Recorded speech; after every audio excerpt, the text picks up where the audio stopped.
preservation of the ozone layer हला आउ world ozone day आज आमे आम विद्यालय रे पालन करूछु।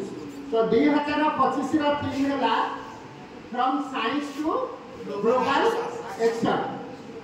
एक वर्षर एई थीम रखा जाय छै आ पुरे ठीक अछि। तो प्रथम आमे देखिबा what is ozone layer.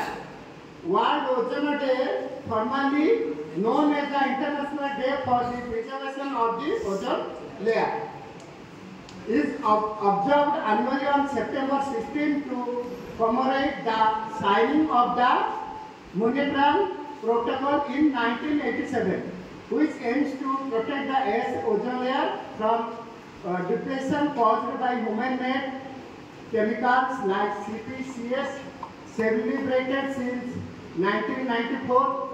The day raised awareness about the importance of the ozone layer and the successful international cooperation that led to its development.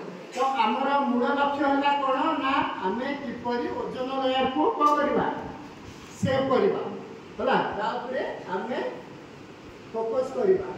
तो प्रथम हैला हमें जानिछ पिला माने why is ozone day celebrated ना।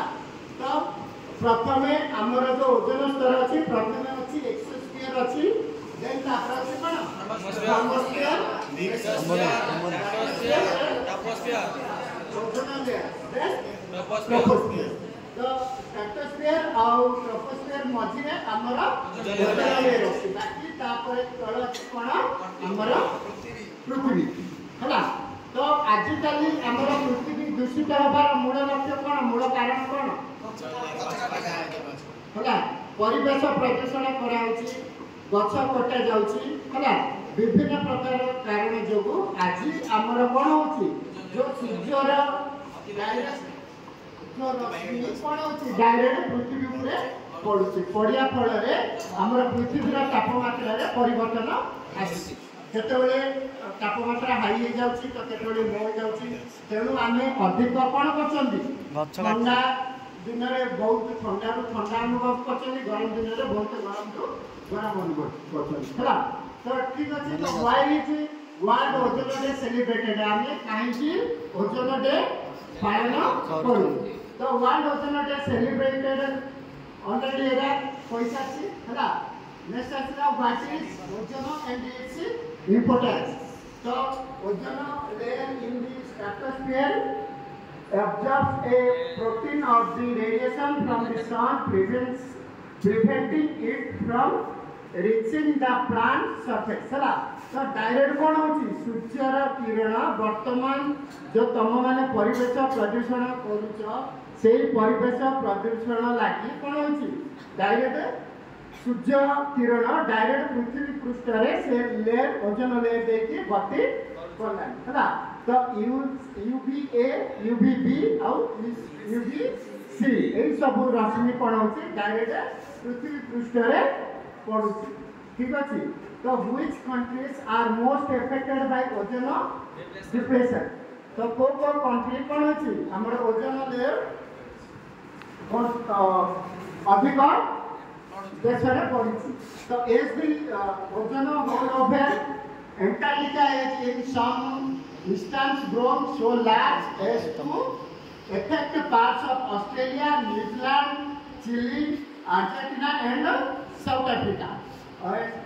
Environmentalists have been concerned that the increase in surface UV could be significant.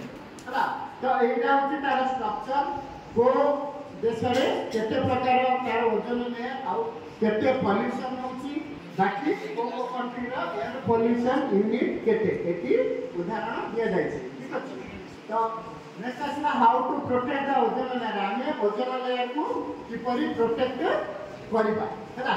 तो ozone layer को protect करिया होले to protect the ozone layer avoid and phase out ozone depleting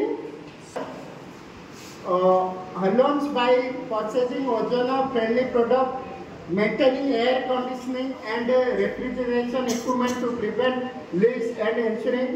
तो जदि आमको पृथ्वी को बचेबार अच्छी तो आम कौन करवा परिवेश को प्रदूषण रक्षा करवा अधिक रु अधिक किपरि कौन करवा वृक्षरोपण करवा प्लस जो फ्रिज आजिकल फ्रिज और रेफ्रिजरेटर व्यवहार कर व्यवहार आम कमेवा को पड़ो ता सहित जिते सब इको फ्रेंडली क्लीनिंग अच्छी से सब इको फ्रेंडली प्रोडक्ट को आमको कौन करार अच्छी व्यवहार करार अच्छी तो ये मुझे कौन अच्छी किसी एग्जांपल देछि को प्रकार आम कौन करा पड़ो ओजन को लेयर को प्रोटेक्ट करि परिबा हला बा सेव करबा तो ये किसी एग्जांपल्स पिक्चर माध्यम रे मु देछि ठीक अछि